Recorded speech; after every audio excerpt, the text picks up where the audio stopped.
Hello, welcome to the next A-level lesson from conscientious biologist Ben Gallagher. This one kind of rounds out the two lessons on meiosis. This one looks at variation, and specifically we're looking at the impact of genetics against the impact of environment on the variations that occur within any individuals. Another word for that is the nature versus nurture argument. Please do subscribe to my YouTube channel if you haven't done so already, and remember you can follow me on Facebook and Instagram for lots of additional material. Thank you. So when addressing the basic question of what causes variation, you've got your genetics and you've got your environmental influences, but let's focus on the genetic influence now as to what made you you and why you are so different to every other person around. So first off, you've got to consider your parents. You've got this man and this woman, and the chance of them meeting and becoming your parents are tiny, tiny little probabilities, given that humans show random breeding pairing, as do most sexually reproducing organisms. You've got to consider, what was the chance of them actually getting together to become your parents? If they met in a bar or something, what was the chance of them bumping into each other at that bar? What was the chance of them going to that bar? What's the chance of them being in the city where that bar is located at the same time, in the same place?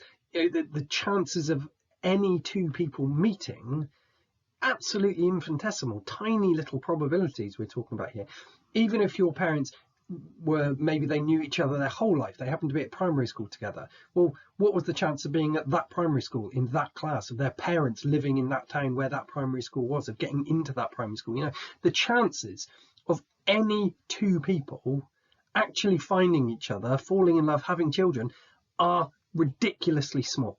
So that's a very, very small chance of you existing in the first place. Then you've got to consider that both of those parents needed to make gametes by meiosis. That's what we spent the last two videos talking about. And if you consider those variations that come up through meiosis, you've got crossover or chiasma formation that happens through prophase 1 and metaphase 1 of meiosis 1, and that's where alleles can recombine because you get crossover of sections of DNA between non-sister chromatids within a homologous pair to give whole new combinations that potentially never existed before. And that could be combinations on one chromatid that would become a single chromosome, but also when you start looking at the combinations between different new chromatids that are formed between any number of the homologous pairs, the increase in variation there is absolutely enormous. Then layer on top of that you've got your independent assortment and segregation, which changes the ratio of paternal to maternal DNA. Now that's not of your parents' DNA. You're always going to be 50% from each of your parents. But when your parents, these people, did meiosis, they switched up and had different ratios of their parents' DNA to pass on to you. So it could be that your father gave you 6 chromosomes from his dad and 17 from his mum, and your mum gave you 10 and 13. You know, you're a random combination of your grandparents. So yet more variation being layered into it. Okay, so we've got those 3 key layers there. And don't forget as well that sometimes there are random mutations in DNA. So it could be that as a result of a random mutation in the DNA, a new allele was created that neither of your parents or any of your grandparents or anyone that's previously existed on this planet has ever had. So you've always got to factor in mutation. It's less likely, and almost all mutations are negative, or cause a faulty allele or an allele that doesn't do anything, or an allele that does something bad, and then you wouldn't have been born at all. But sometimes there's a good mutation. So between those 4 things there, you're going to have very, very, very different gametes that could come together from 2 people who the chances of them coming together is very small anyway. But if they do, then those very, very unique gametes are going to fuse together to form a zygote. Now, don't forget as well that that fertilization event is very, very random. Okay, your father produces millions and millions of sperm. The mother, yes, there might only be 1 egg produced released each month, but those eggs were formed as a result of meiosis, where there could be millions of eggs that were formed all in a different way, and you never know which one of those might be matured and be released each month during ovulation. So it's a very random chance of any egg being released, and then a very, very random chance of which sperm is going to fertilize that egg. So again, the unique combination of sperm and eggs that made you, the chance of that is again very, very small. So multiply that by all these differences already, and we're now tiny, tiny, tiny chance of that zygote existing in exactly the genetic combination that it's in. That zygote, of course, will then multiply by mitosis to create an embryo. The embryo will continue to grow to create a human. But remember here as well, we've got gene expression patterns, which alleles are dominant, which are recessive, what epistatic interactions might happen that can knock some genes out or activate others. There's so many different things about how the genes actually get expressed into your phenotype that can further your uniqueness. You put all of this together, and the actual chance of you being you is minuscule, absolutely tiny. All those things, you're an absolute miracle of probability that you exist at all. But of course, people do exist. So everyone has a fair chance of being whoever they're going to be. But the exact unique genetic combination that is you is very, very, very unlikely. But you did it, so well done, you're a winner. Okay, what you have to remember though is, of course, that uniqueness contributes to massive variation, and why we have so many different types of people, because of this massive reshuffling of alleles from the gene pool that results in any one individual person. So having established that you're totally genetically unique, unless of course you're an identical twin or an identical triplet, which get even more rare. If you're an identical twin, you have the same genetics because you come from that one zygote that when it started to divide into an embryo, into two cells, instead of staying together and then multiplying into one embryo, they split apart and grew into two separate embryos. So they're genetically identical. Otherwise, everyone is genetically unique. But even if you're talking about people who are genetically identical, they're still going to be different because of the environmental influence. These are things that happen during your lifetime that are nothing to do with your genetics, but that can still form you as a unique individual. So if we start off with this little child here, clearly a picture of a child from a loving family. He's going to be nurtured, he's going to be fed well, he's going to be educated, cared for, loved, made to feel secure. All of those things will form the type of person that this child will grow up with. Now, if we contrast that, and I'm sorry this is a little bit disturbing, but if we contrast that with something like this, I find this image just absolutely heartbreaking. These children who are living on the streets in very poor countries, very poor conditions. We don't know where their parents are. These guys have got to grow up in very unsafe, unsecure, unloving, unnurtured environments without access to clean water, decent food, decent education. They're still just children, but the child at the top is going to grow up very, very different to the children at the bottom because of the environments that they're having to grow up in. So your environment is massively, massively formative on who you're going to become. Okay, so that's the first really major thing. Let's kind of take a step back from that very serious point though, and let's look at something more subtle, just something more day to day. If I pull this image up, somebody sunbathing, so your skin color can be influenced by your environment. I'm not talking about your original skin color, whether you're black, whether you're white. We're talking about a tan. So everyone can go darker because in response to an environmental factor like sunlight, your skin's going to produce melanin as the body's natural sunblock to darken your skin. Melanin is like brown pigmentation. So just something like whether you're outside in the sun or not is going to be an environmental influence on your skin color, though your basic skin color and your natural melanin level is more genetically determined. If we look at another one here, we're looking really at body shape, body type. So there's lots of things we can talk about on this picture. This is a screenshot from Rocky IV, one of my favorite films. It's very old, you've probably never even heard of it. There's Sylvester Stallone on the one side, Dolph Lundgren on this side. Look at the obvious differences there. So height is one, But height, you could argue, is more genetic than environmental. But the obvious environmental thing that should be screaming at you from this picture is musculature, the amount of muscles that these guys have. You look at Dolph Lundgren, the blonde guy, the tall guy. He's hugely muscular. Now, you're obviously not born that way. You don't get little massive muscly babies that grow up into massive muscly adults. He has spent hours and hours and hours in the gym building up those muscles. He's environmentally influenced the shape of his body. Okay, but you could even on here look at the haircuts. Look at the big flat top haircut that he's got there. Your haircut, your hairstyle, that's very obviously environmental. It's something you've chosen to do. But while we're looking at this picture in the film, the one of the key points of this was it was America and Russian, or Soviets as it was then, and the boxing was symbolizing the battles between these two great nations. So we can think as well about the environmental influence of where you grew up, your nationality. And we're not just talking about the values of those nations and what you believe in, whether you were in the film here communist or capitalist, your core beliefs in the economy and the socialization that you live in, but also simple things like the language that you speak. Do you speak Russian or French or Bulgarian or whatever? Okay, because the language you speak is a product of your environment. You don't, if you're born in England to English parents, your first words don't start coming out in German because you haven't learnt German. You're not genetically programmed to speak a language. It's something that you learn. So almost everything that you learn is purely by environmental influence. Okay, let's move on to another one here.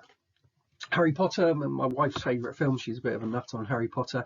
But this image I've picked because it shows the scar. So scarring is environmental. You're not born with scars. You could be born with birthmarks, and birthmarks are a bit of a strange one because they're not really genetic. They're where cells go a little bit wrong and start making pigments, and they're developmental things, which are kind of environmental, kind of genetic. But a scar, like Harry Potter's there, is something you definitely develop through your life. So I've got various scars from rugby injuries and operations and things like that.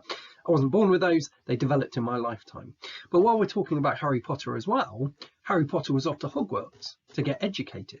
So your education level is also a massive environmental influence on how intelligent you are. So your intelligence has got a huge environmental impact as well. Quite the level of the environmental and genetic impact on your intelligence we'll talk about in another slide. Let's move on though to scars that are kind of deliberately put there. Tattoos. Tattoos are just scars with ink in them. That's pretty much all they are. But you could deliberately choose to have scars. So while we're talking about things like tattoos, your hair colour, whether you dye it or not, whether you've got earrings, nose rings, whatever, those are all environmental things that can add to your variation and uniqueness. Strange image pulled up now. This guy sneezing, but I've picked this image to try and represent communicable disease. So there's two main groups of disease, communicable and non-communicable. Non-communicable ones are ones that you can't catch, which fall into two main categories. Genetic disease that you're born with, so things that are in your genes, there's an error in there. Those obviously, genetic disease, are under genetic control. The other type of non-communicable disease though, would be things like lifestyle diseases. Things like illnesses associated with lack of exercise, with poor diet, with smoking, things like that. Those are all things in your environment that can make you fat or thin, or have developed lung problems if it's smoking. But communicable disease, like whether you've got a cold or not, whether you catch coronavirus or not, all of these sort of things are environmental. And of course, those diseases, when you get them, yes, they can be very bad and make you ill, but they can also help build up your immune system. So the strength of your immune system is dependent on the exposure in your environment to diseases. So that's a major factor. So really what we're talking about with environmental influences, the things that happen to you during your lifetime that influence how you grow up and cause environmental variation. So caused by the environment that you live in. But just lastly, consider twins. We've mentioned twins before. How much influence does genetics have over environment? Identical twins, monozygotic twins, will be genetically identical. I've known several sets of twins during my life, and I've taught loads of different twins. And in almost every case, they're very different people. Sometimes very deliberately different because they rebel against their similarities, so deliberately pick different paths. But identical twins, monozygotic twins, mono meaning one, zygotic, monozygote, one zygote, genetically identical. So they're a good one to study because you can really look at and understand the impact of environmental influence when you look at twins. Let's just try and stimulate a little bit of thinking in your head now and looking at the proportional differences of influence between genetic and environmental.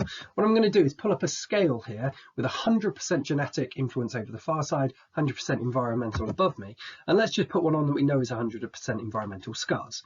Scars, you're not born with them, they come from injury, you have them, they're caused by your environment. So we can put that right over there. We can put eye colour way over the far side because whatever pigment you produce in your iris of your eye is genetically controlled. Now some people's eyes slightly darken or slightly lighten in the sun, so there is some argument to say there's possibly a tiny environmental variation, but I think that's more likely to be how they reflect light in different light conditions. I don't think they actually darken and lighten. So we can put those at opposite extremes. But what about some that are maybe a bit more in between? So something like skin colour. Well, we've already partly discussed this. In your natural level of melanin that your skins produce could be very, very high, and you could have very, very dark brown skin, or they can be virtually zero, which is what you get in albinos. And albinism is where you don't produce any melanin. So they have incredibly white, incredibly pale skin. So you've got two absolute extremes there. But there can be a massive range in between genetically, but of course it's also influenced by sun exposure to stimulate extra melanin production and getting a suntan. So I'm going to put skin colour over there with a major genetic influence. However, there is some environmental influence, so it's a little bit further along on my scale. What about something like aggression levels? So more of a personality trait.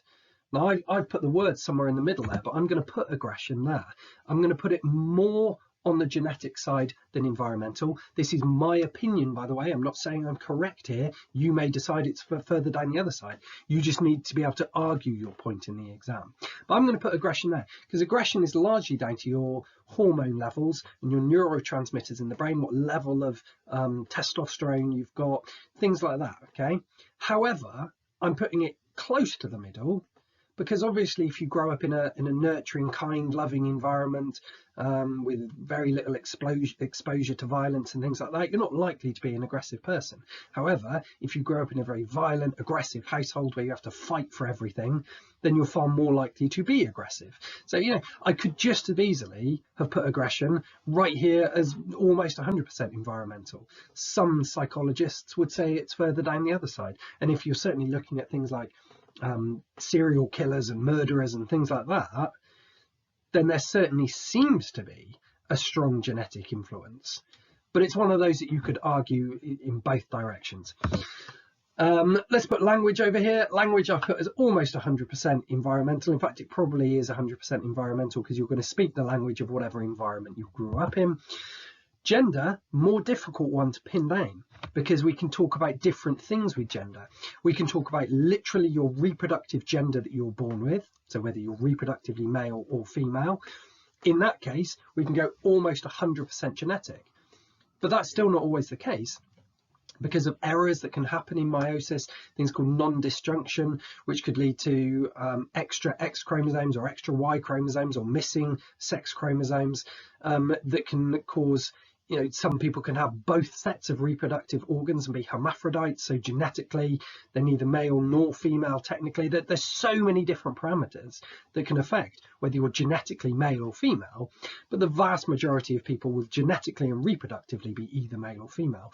But that doesn't necessarily influence the gender that you can identify with, because there's a huge amount of evidence that shows the hormones you're exposed to in the womb, things called androgens, the way your brain orientates itself and connects together, how the two hemispheres speak to each other, can influence whether your brain thinks in a more male or female way. And everyone's kind of on this scale of ultra female to ultra male, and people can be somewhere in the middle. There's psychological tests you can do online to see how male and female your brain is.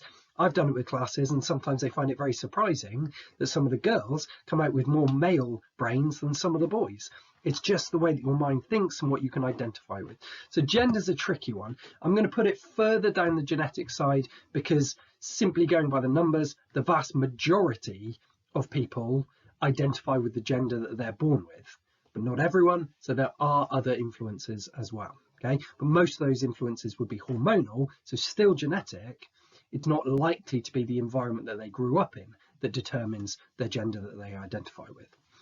Let's throw another one up here. I'm going to have height and size. Height and size I'm going to put way over here on genetic. However, there is still a big environmental influence on your height and size, because what if you didn't have appropriate levels of nutrition when you're growing up? If you don't have the right fuel and building blocks for your body, it's never going to grow as big or as strong or as tall as it could have done. So you've got something called your genetic potential. That's what your gene environmental influence there. Weight and obesity, slightly controversial one here. People get a bit upset over this one. Your weight and when we're talking in regards to obesity is almost entirely environmental. It's about how much you eat. It's about the balance between the calories you put into your body and the calories you burn for exercising. If you sit in a chair all day working at a computer, burning virtually no calories, but you eat loads of calories, you're going to get fat. It's that simple. If you're burning loads and loads of calories and you're not eating enough food to provide the energy to your body, you're going to lose weight and you're going to get too skinny. So it is almost entirely environmental. However, there are definitely genetic influences here. Some people have higher metabolisms than others, controlled by thyroxine and the thyroid gland, that allows them to metabolize sugars faster and make them less likely to be converted into fats. Some people convert sugars into fats very quickly. Some people store fats more efficiently, so are more likely to put on more weight. But of course, they would still have to be eating too much to have too many sugars to convert them. So if you're not eating the excess of sugars, it doesn't matter how quickly you metabolize them. Just don't eat them in the first place. So that's the environmental influence. Some people, of course, have to eat loads because they burn it too quickly, so they can't lay down any fat reserves. So they're always going to struggle to put on weight. And it is a healthy thing to carry a little bit of weight. You know, it's why we have fat as energy reserves, as a little bit of insulation. But once you get too much fat, and it can start interfering with body processes, affecting your heart and how hard your heart has to work, affecting cholesterol levels in the blood, that's where it gets dangerous. But obesity and weight is basically down to how much you're eating and how much exercise you're doing. So that is environmental. One more on here, intelligence. We started to mention it. I'm going to put intelligence there. Not that far from the middle, but certainly with the largest influence being on environment. Let's think about the genetic side of intelligence first, because we all know this from being in school. There are some people who are just really clever and it's really annoying. They get great marks on tests, having done virtually no work. Their brains are just brilliant, okay? That could simply be that they have a higher density of relay neurons in their brain, better synaptic connections, shorter distances of their synaptic cleft, so the signal can jump more easily between relay neurons. Maybe they've got a better quality of neurotransmitter, the slightly differently shaped proteins that go around in their brain, allowing for more rapid brain transfers. Maybe they've got regions of their brain that are just better at storing and accessing memory, so they can remember stuff better. There's lots and lots of genetic influences on how well your brain works.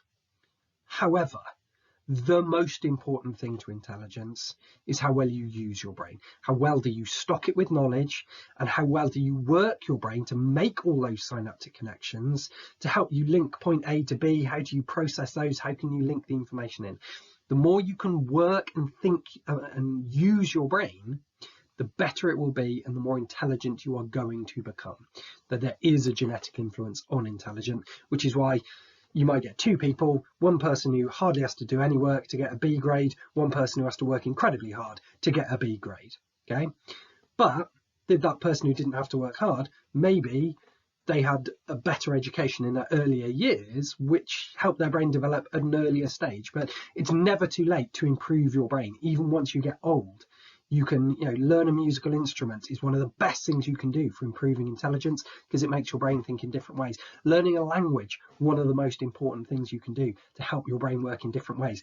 Neither of those I can do, by the way, but I've done all right. But it's really, really important to work your brain to increase your intelligence. Just a couple of key points. We're all very different due to the infinite variations possible when you combine both genetic and environmental influences. From a survival point of view for our species, variation is a really good thing because when there's changes in selective pressures in our environments, we need to be able to cope with those changes. And if we've got a wide range of people, wide range of variances, there should always be some people on that scale of variation that can survive almost any change to our environment and the world as we know it. And as long as some of the species can survive, then they can reproduce, repopulate, and the species as a whole survives. So variation is a really, really good thing and something that should be nurtured. It also makes us far more adaptable to that change, as I've just said, but something I want you to remember from an amazing person, this is Joe Cox. We are far more united and have far more in common with each other than things which divide us. Whilst we have all these massive variations, we should celebrate this diversity. Joe Cox incredibly poignant there because she was murdered a few years ago, in part because of her beliefs that we should all celebrate diversity and we should unite and bond together. That's what gives us our strength as a species.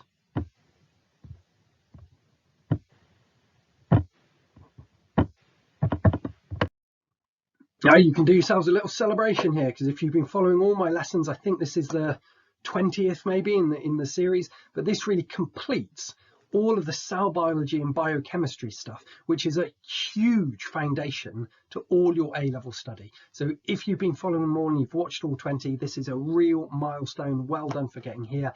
You could go and sit your A-level exams tomorrow and still probably get a decent grade as long as you know everything from these lessons really, really well and you can apply it to the wider world of biology. Now, where I suggest you go from here is you start on your physiology stuff. Start with this one, human physiology, which is the digestive system one, where we look at what cells need and how that's provided by the human digestive system that's evolved over many, many millions of years. As always, please do give this video a like if you found it useful. Do subscribe to my YouTube channel if you haven't done so already, and do think about following me on Facebook and Instagram for lots of supplementary biological information. Thank you.